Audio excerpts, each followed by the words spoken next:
பாபா ஓர் கருணாலயம், பாதம்தான் கமலாலயம். பாபா ஓர் கருணாலயம், பாதம்தான் கமலாலயம். சாய் அப்பா உறவுகள் அனைவருக்கும் வணக்கம். நல்லதையே நினைப்போம், நல்லதே நடக்கும். சாய் அப்பா மேல நம்பிக்கை வைத்து அவரை நினைத்து கொண்டு இருக்கும் உங்கள் அனைவரின் வேண்டுதலையும் சாய் அப்பா நிறைவேற்றுவார் என்றும் சாய் அப்பாவின் அருள் உங்களுக்கு இருக்கும். நம் மனதிற்கு இதமான சாய் அப்பாவின் இன்றைய அருள்மொழியை கேட்போமா? அன்பு குழந்தையே, உன் வாழ்வில் அனைத்து மங்களங்களும் கூடிய விரைவிலேயே உண்டாகும். அதுவரை பயம், கவலை, விரக்தி உன்னை ஆக்கிரமித்துக் கொள்ளாமல் இரு. இவை என்றுமே உனது வளர்ச்சிக்கு தடையாக இருக்கும் என்பதை நினைவில் கொள். காலம் போன் போன்றது. அந்த நேரத்தை தேவையற்ற சிந்தனைக்கும் கவலைகளுக்கும் இடம் அளித்து வீணாக்காதே. நடந்து முடிந்த நிகழ்வுகளையே யோசித்து யோசித்து உன் மனம் தள்ளாடி கொண்டு இருக்கிறது. அடுத்து என்ன செய்வது என்று கடிவாளம் இல்லாமல் ஓடிக்கொண்டு இருக்கிறாய்.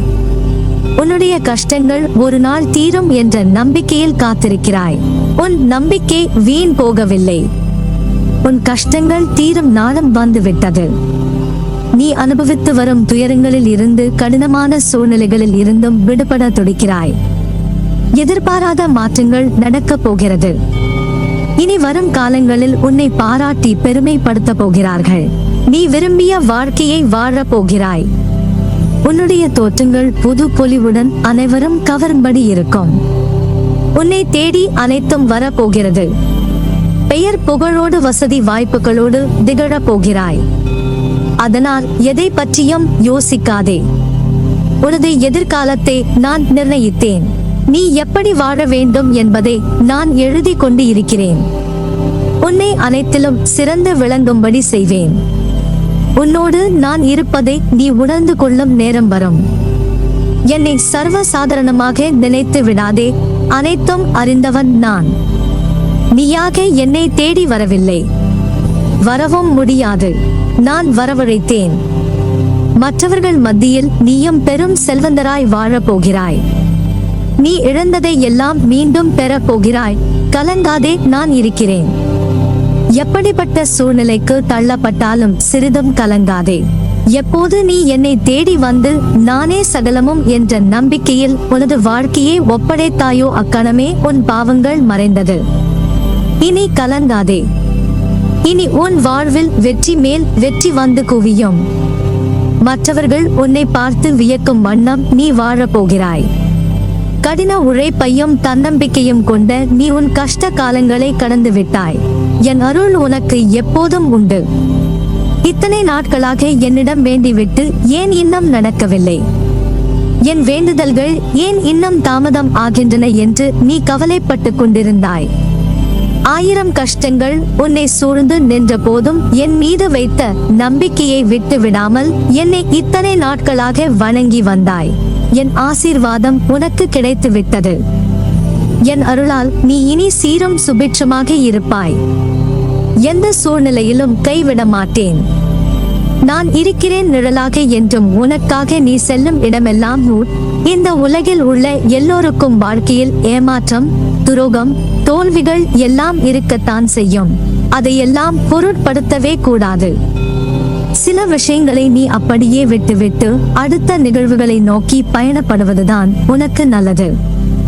ஏனெனில் உன்னை சுற்றியுள்ள சில பிரச்சனைகளுக்கான தீர்வு உன்னிடமே இருக்கிறது. நீயோ அதை புரிந்து கொள்ளாமல் அந்த பிரச்சனைக்கான தீர்வை தேடி அலைந்து கொண்டு இருக்கிறாய். அனுதினமும் உன்னை ஏதாவது ஒரு ரூபத்தில் வழி நடத்த நான் முயற்சி செய்து கொண்டுதான் வருகிறேன். ஆனால் நீயோ அதையெல்லாம் தவற விட்டு பிறகு மீண்டும் என்னிடமே வந்து உன் துயரங்களை போக்க வழி கேட்கிறாய். முதலில் உன் துயரங்களை நினைத்து கவலைப்படாமல் இரு. அப்போதுதான் உன்னை சுற்றி என்ன நடக்கிறது என்று உன்னால் உணர முடியும். உன்னை சொல்லி குற்றமில்லை, இது காலத்தின் கட்டாயம். நீ இந்த நிலையை அனுபவித்தே ஆகஸ்ட் வேண்டும். உன்னை அதிலிருந்து காக்கவே போராடி கொண்டு இருக்கிறேன். நீ இப்பொழுது அனுபவிக்கும் உன் கர்மா வினைகளை உனக்காக நான் அனுபவித்துக் கொண்டு இருக்கிறேன். இப்போது நீ அனுபவித்துக் கொண்டிருப்பது அதன் சிறு பகுதியையே. அதையும் முடிவுக்கு கொண்டு வந்து விட்டேன்.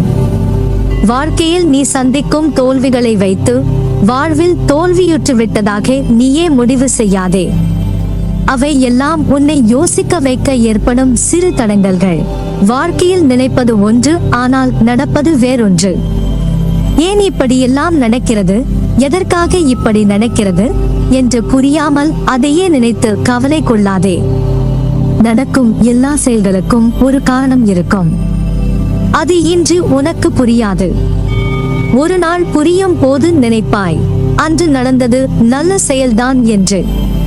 துன்பத்தில் இருக்கும்போது அதை கண்டு ஓடாதே. துன்பத்தை கண்டு துவண்டு விடாமல் நின்று தைரியமாக எதிர்கொள். முதலில் ஒன்றை புரிந்து கொள், நீ மற்றவர் மாதிரி அப்படியே நாமும் இருக்க வேண்டும் என்று நினைத்தால் அதில் நீ தோல்விதான் அடைவாய். என்றுமே நீ நீயாகவே இருந்தால் ஒருபோதும் தோல்விக்கு வாய்ப்பு உனக்கு இல்லை. எதையும் நினைத்து பயப்படாதே. உன் அருகிலேயே தான் நான் இருக்கிறேன். உன்னை விட்டு நான் விலகுவதும் இல்லை. உன்னை விலகி போகும்படி நான் செய்வதும் இல்லை. வலி, தோல்வி, ஏமாற்றம் இவைகள் எல்லாம் எல்லோர் வாழ்விலும் ஏற்படுவது இயல்பு. அதை காரணமாக வைத்துக்கொண்டு நீ உன் கடமைகளில் இருந்து தவறாதே. முதலில் உன் மனதில் உள்ள எண்ணங்களில் எது சரி எது தவறு என்பதை தீர்க்கமாக முடிவு செய்து அதன் பிறகு செயலில் ஈடுபடு. வாழ்வில் நீ சந்திக்கும் சூழ்நிலைகள் எதுவாயினும் மகிழ்ச்சியோ துன்பமோ அதை சமமாக பாவிக்கும் மனப்பக்குவத்துடன் நீ இருந்தால் உன் மனதில் தேவையில்லாத கற்பனைகளும் குழப்பங்களும் வராது. இதுவரை தோற்றதையும் நம்பிக்கை இழந்ததையும் ஒரு அனுபவமாக எடுத்துக்கொள். நீ வாழ்வில் முன்னோக்கி செல்ல அது நிச்சயம் உதவி புரியும். வாழ்க்கை என்றும் வாழ்வதற்கே. நீ விரும்பிய அனைத்து வளங்களும் உன்னை வந்து சேரும் நாள் வெகு தொலைவில் இல்லை. நல்லதே நடக்கும். என் வார்த்தைகள் மீது நம்பிக்கை வைத்து செயல்படு. எதுவும் நிலையானது இல்லை. இருக்கும் வரை இருப்பதை வைத்து மகிழ்ச்சியாக இரு. நீ அனைத்திலும் வெற்றி பெறும் நாள் வெகு தூரத்தில் இல்லை. இந்த பதிவை எப்போது கேட்கிறாயோ அப்போதே உனக்கு நல்லது நடக்கும். இத்தனை காலம் வாழ்க்கையில் நீ செல்லும் இடமெல்லாம் துன்பமும் கஷ்டமும் அவமானமும் உன்னை நிழல் போல் உன்னை தொடர்ந்து வந்தது. அந்த காலம் இப்போது உனக்கு கடந்த காலமாக ஆகஸ்ட் போகிறது. நிகழ்காலத்தில் நீ பேரொளியாய் ஜொலிக்க போகிறாய். நீ வெற்றி பெறுவதற்கு என்ன விஷயங்களை எல்லாம் விட்டு கொடுத்தாய். நீ சந்தித்த துன்பம், உன்னை ஏமாற்றிய நபர்கள் என சூழ்நிலை அனைத்தும் உனக்கு எதிராய் சூறாவளியாய் உன்னை சூழ்ந்த போதும் அதற்கு எதிராய் போராடி மேலோங்கி நின்றாய். உன் மனதைரியம் எவ்வளவு வலிமையானது. மற்றவரின் பேச்சுக்கள் உன்னை அம்பு போன்று காயப்படுத்தினாலும் மீண்டும் மீண்டும் நான் ஜெயிப்பேன் என்று எழுந்து நின்ற நீ நிச்சயம் வெற்றி அடைய தகுதியான ஆத்மாதான். உன்னை வளரவிடக் கூடாது என நினைத்தவர்கள் முன்னிலையில் விருட்சமாக வளர்ந்து நிற்க போகிறாய். விரக்தியை தூக்கி எறி. அதுதான் உனக்கு முதல் எதிரி. எந்நேரமும் உன்னை நான் பாதுகாத்து கொண்டுதான் இருக்கிறேன். எதற்கும் பயப்படாதே. உனக்கு எல்லா சூழ்நிலைகளிலும் நான் துணை நிற்பேன். என் வார்த்தைகள் மீது நம்பிக்கை வைத்து செயல்படு. கவலைப்படாதே. உனக்கு என் அருளும் ஆசியும் எப்போதும் உண்டு. நீ ஜெயமாக நிம்மதியுடன் நன்றாக வாழ்வாய்.